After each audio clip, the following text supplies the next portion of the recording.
All right, so we're making good progress on the ribbons here, but I gotta go run to the store and grab a few more of these fender washers. We've been using them to make sure that the screw heads don't pull right through the ribbons. They make a really big difference. And Aaron and George are also using them for gluing the laminations together for the plank patterns. They put down some 2x8s and they're just using the washers and some screws to screw the plywood laminates down to that for now, instead of using a bunch of clamps. So we're chewing through these. I'm gonna go get some more, but these guys are gonna keep working while I'm gone.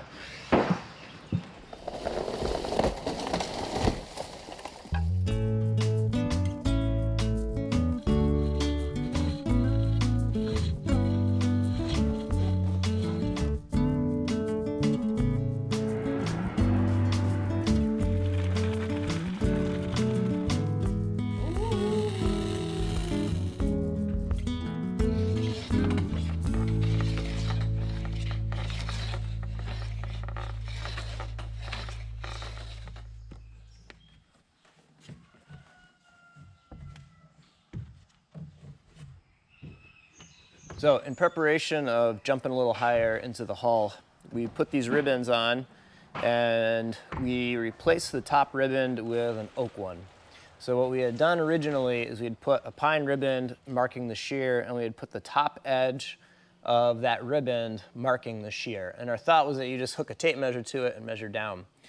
But because of the way you're measuring with the curves and the frames, that actually ended up being kind of a pain. And what would be easier is to have the bottom edge of that top ribbon lined up with the shear. And then you can just butt the tape measure to the bottom of it, which actually turned out to be easier. The other thing is we realized that by putting this ribbon up and making the bottom of that ribbon the top of the shear, we would be able to put screws through the frames and into the ribbons, because anything above the shear is going to get cut off. So the shear represents the deck height. And actually, these frames are going to get cut off 1.5 inches lower than the shear, because the planking is 1.5 inches thick. And the top of the planking will be the top of the shear line. And the frames will end 1.5 inches below that because of the thickness for the deck.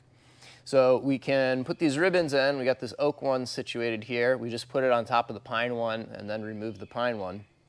And we've gone through, in any of the frames that don't need any work, we put in 2 deck screws through the oak ribbon and into the frames. So those go in and lock those frames in and make sure that they don't move. I think once we get all of the frames situated and all screwed in, we'll probably come through with the chainsaw and lop all these frame heads off and clean them up a little bit, which will make things look a lot nicer and maybe reduce some of the tripping hazards going over and into the hull. I didn't want to cut them off until we saw exactly where they were going to land, and to make sure that if we did need to do some sort of tweaking, steaming to them to get them to settle in a little bit nicer, that we had some leverage, because it's really nice to be able to grab the tops of these things and push and not be trying to bend right where you're trying to grab. The only little kerfunkel that we have is a few of the frames, especially in the stem and the stern, where there's a lot of twist as well as a lot of bend. We didn't quite get them steamed in where they needed to be when we steamed them. And it was our first time steaming frames, and I'm actually quite happy with how close we got the vast majority of them, considering we've never done it before. But we've got a few, so like here, where I can get my fingers between the frame and the ribbon. And where we're at the turn here and we have that curve, we're having a hard time getting a few of those frames to sit down and close that gap up. So down low, we would put a plank or a ribbon on and we would clamp onto the frame and we would move the frame to the plank. And right now with these, where it's at that turn and the frame is kind of rigid because of that turn, we're pulling the ribbon to the frame and we're putting an unfairness in the hull. And that's not something that we want to be doing. So what we're going to do today is we're going to set up the steamer here and we're going to bag the tops of all of these frames. Well, not all of them, but the ones that need a little bit of work. There's 5 in the stern and there's 5 in the stem here on the port side. We haven't looked at the starboard side too closely yet, but from what we were looking at putting the ribbons on, I think the starboard side's better. So I think we won't have as many to do there. But we're going to set up the steamer, we're going to bag these, and we're going to steam them. It's not going to take too long because they're not terribly big timbers. We're only steaming the top like 3 or 4 feet of them. And we're trying to get them move. Like here, I can't get my fingers under. There I can. and there I can get up to my knuckles. So, I don't know, closing up about that much, which really isn't a ton. But if we don't close it up and we put those unfairnesses in the hull, you'll definitely see them. They'll be above the waterline, so I don't think they would really affect the performance of the boat, but it would definitely be noticeable on the top sides, and that's something that we want to try to avoid. So we're gonna go through and we'll bag them and we'll steam them and get those tweaked into shape a little bit better over the next day or two. And then we can do the detailed lining off and we can get to making some cedar, and we'll jump up a little bit and start hanging the cedar and come back and fill in this oak when it's a little more seasoned and dry. But we're getting there. All these lower planks are really nice and fair and smooth, and those are looking good. And I think if we just take a little bit of time and do some work on these frames, the rest of the planking will go easier too. We won't have to try to clamp them and fight them so much. We want them to really just be sitting in there nice and easy and happy. So that's the goal.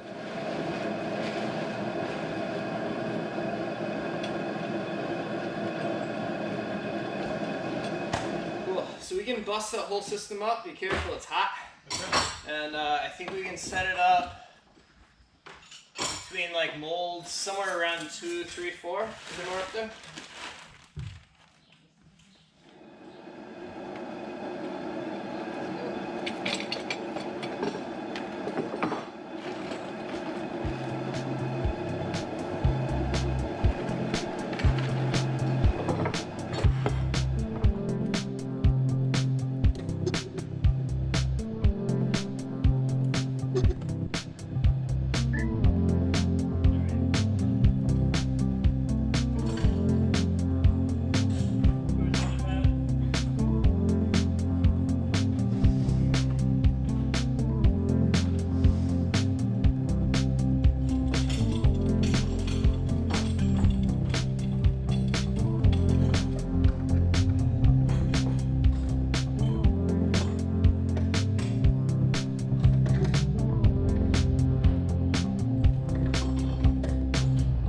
So that's kind of what's been going on here. Once we get these frames tucked into place today and tomorrow and do the last little bit of steaming on them, and those are all really nice and happy, we can do the lining off, which won't take much time at all. And then we can get the planking pattern going and start making some cedar planks. And we'll jump up in the hull a bit and hang, I don't know, 3 or 4 cedars per side, something like that. And then it's gonna be time to switch gears and pull the molds out of the hull, which I am so excited about. That's gonna be really cool to be able to actually see the shape and walk around inside the hull and not be climbing around all the molds. So in a couple more weeks, hopefully, and we'll get those planks on and we'll get those molds out, but we'll see how it goes. There seems to be always some sort of surprise or something I didn't foresee. George and Aaron worked on these yesterday, and what these are the blanks for the next planking patterns. And they're just 2 layers of really thin plywood with the butts staggered. And you can see there's 4 lengths here that are 20 feet. And 2 of these will end up going together, and that'll be 40 feet.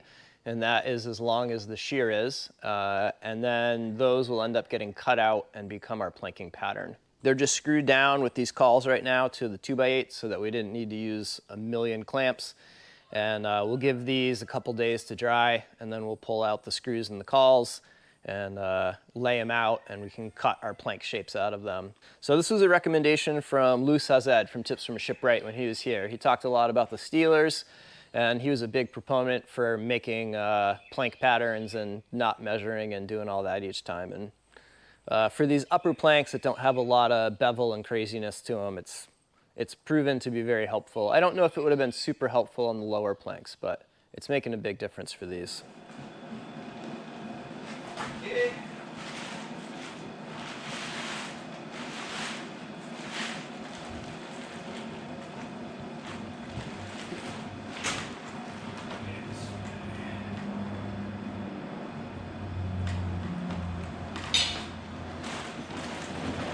We've been steaming the last 2 days. We started doing the frames that were really bad. Well, I mean, not really bad. They were off by maybe 1/2 an inch, 3/4 of an inch. And we quickly realized that they steamed pretty nicely. Not as good as timber that's been the first time being steamed, but they're still steaming quite well. So we ended up doing more of them. Basically any of the frames that were even remotely unfair, instead of trying to pull them in with the plank, we just threw the bag on them, cooked them for 50 minutes, and gave them a twist, bent them back in a little nicer, and they're sitting really nice now. So I think it's been a little time consuming to go through and steam each and every individual frame top, but it's made a really big difference.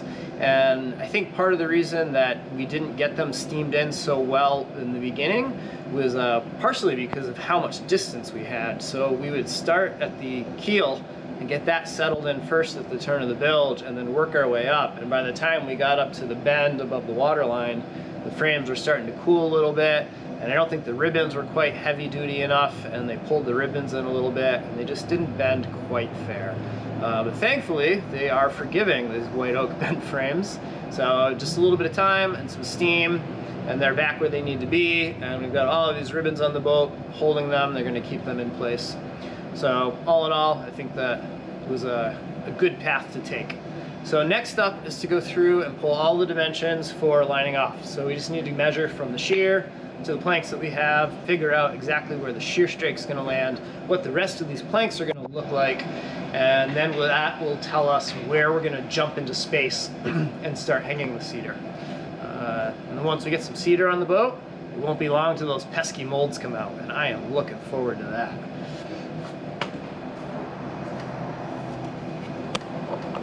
Next up is mold 6.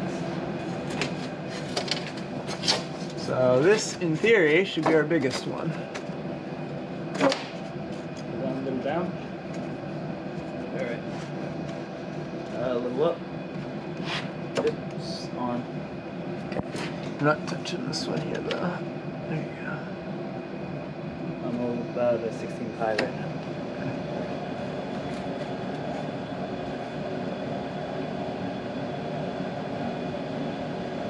Let's call it 35 5/8. All right, George, you got those numbers? Yes.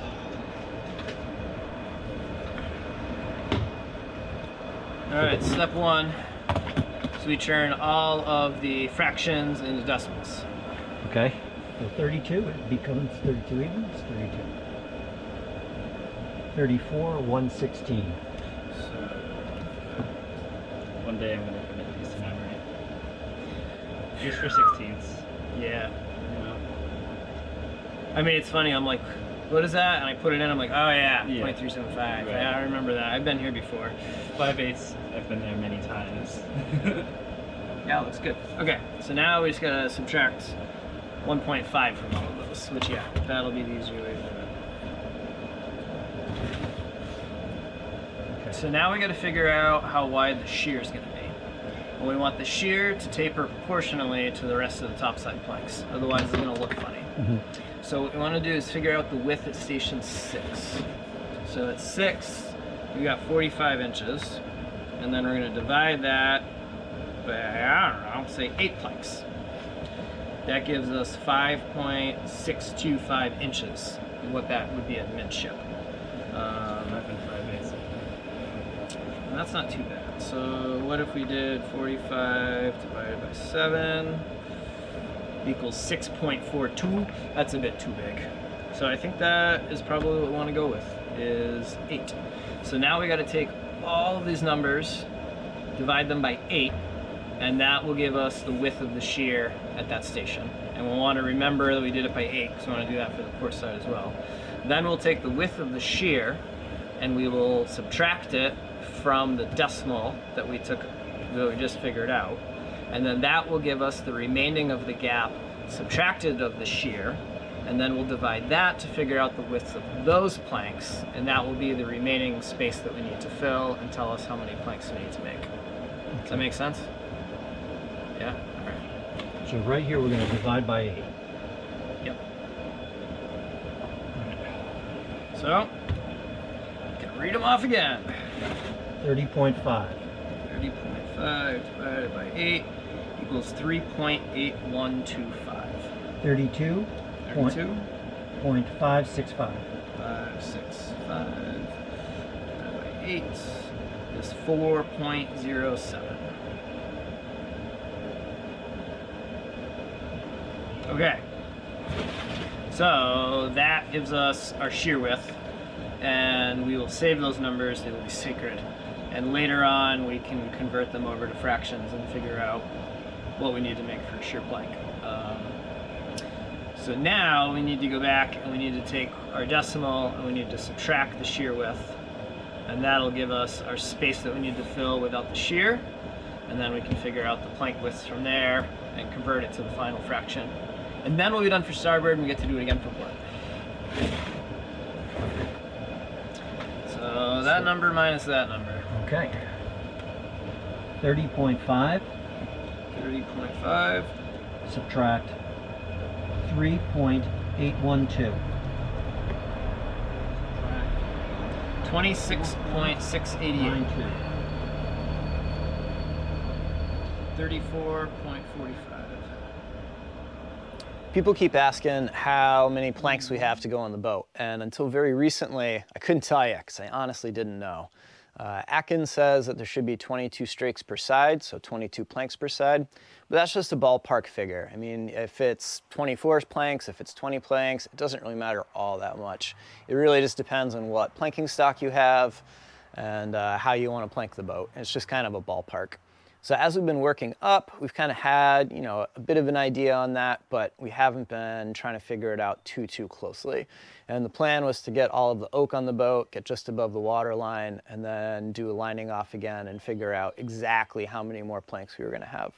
But when we ran out of dry oak and the new stuff that we milled up isn't dry enough yet to use, we don't really have much of a choice but to jump up in the hull.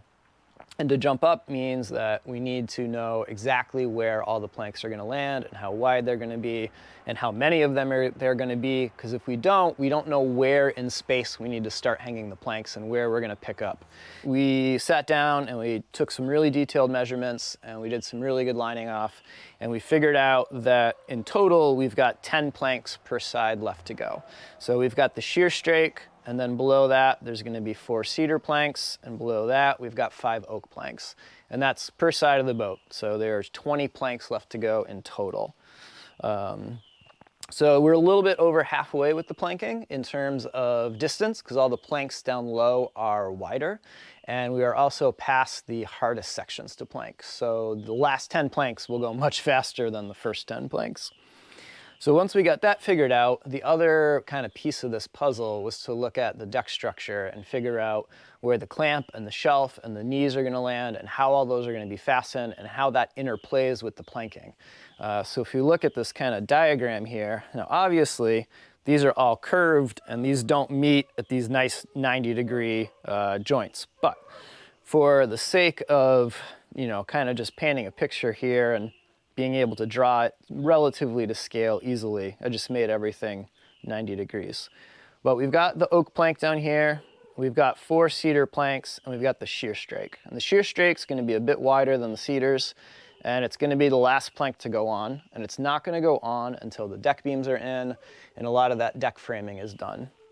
So the shear strake will be a bit. We need to put in the clamp and we need to put in the shelf, and there's many different ways to do those, and there are many different names for them. I'm calling them what Atkin calls them on the plans. So he refers to them as the clamp and the shelf. And what the clamp and the shelf do is they give you this bracket here that locks in your deck beams with your frames. So here's our decking. The covering board's going to be a bit wider than the remainder of the decking. So if we were to plank the boat right up, and we wanted to fasten the clamp and the shelf and the knee, our only option would be to put the fasteners through the planks, through the frame, through the clamp, through the knee, through the plank, through the frame, through the shelf, through the knee. And what would end up happening is if we wanted to replace, you know, the shear strake or the plank below it, say we smashed into a dock or some other boat rammed into us or whatever, we would have to unbolt basically the shelf, the clamp, and the knee to be able to take those planks off. And that's not something we really want to do looking forward into the future. So what we want to do is leave off the top few planks, put in the clamp, put in the shelf, put in a few deck beams, and put in the knees. And we can bolt them through the frame and through the clamp and through the knee. And then we can come back and put on the remaining couple cedar planks and the shear strake and screw fasten them to the frames, which are now thoroughly bolted together. So we don't need to worry about those frames being split and pulling apart anymore. And if we need to replace them, we can just unscrew them down the road and it'll be easy peasy, and the shelf and the clamp and the knee will all stay fastened together. So what we're using for bolts for these actually just came in the mail. So these are silicone bronze 3/8 bolts. So these long ones are going to go through the frame and through the shelf, and these shorter ones are going to go through the frame and through the clamp. And we've been making a lot of bolts, but we didn't make these because we bought 150 of them, and to cut, thread, and head that many is just really, really time consuming. And we bought them in bulk, so the price wasn't terrible. It was $1,500 for all of them and their nuts and their washers. So by the time you figure buying the rod and buying the nuts and buying the washers, and then all of the work of forming the heads and cutting the threads, it just was more economical to buy them. With that said, we do need a few really long ones that are going to go through the frame, through the shelf, and through the knees. And we also need to do tie rods in 3/8 that are going to go from the clamp in the shelf out to where the house top is, and a few that go all the way across the boat. So those are going to be upwards of 10 or even 11-foot bolts that we have to put in the hull. And for those, we are definitely going to form the heads and make them in-house, because it is not economical to go buy a bolt that big. That would be a custom job. Where these, they're just off the shelf, so they weren't really that outrageous to get. So I hope that makes sense about what we're doing here. So we're gonna jump up into space, and we're gonna put on these bottom 2 cedars here. And then we're gonna jump up and put in the clamp and the shelf and some deck beams and the knees. And then we'll come back and put on the next 2 cedars, and then finish up the deck structure, put on the shear strake, and then some point this winter, maybe even next spring, we'll see how it goes, drop down and put in the remainder of those oaks when they're dry. So planking is going to be a bit to wrap it up, but I don't know, it's kind of nice that it's getting broken up a little bit, and we'll get the experience of hanging a shutter plank, which should be fun and interesting when we get there. So yeah, I hope that gives you an idea of kind of where we're at and what's going on, because it's a lot to kind of wrap my head around, and having never done it before, I don't have the experience to fall back on. So it takes a little bit of time and a lot of brain energy to kind of lay all this out and figure out exactly how it's all going to go together, and make sure that we don't do something now that's going to really hose us later. 39 even, subtract 4.875. 34.25. It is a wet one out there today, folks. But even though it's very wet out there, it's nice and dry in here, right, Akiva? He doesn't particularly like rainy days.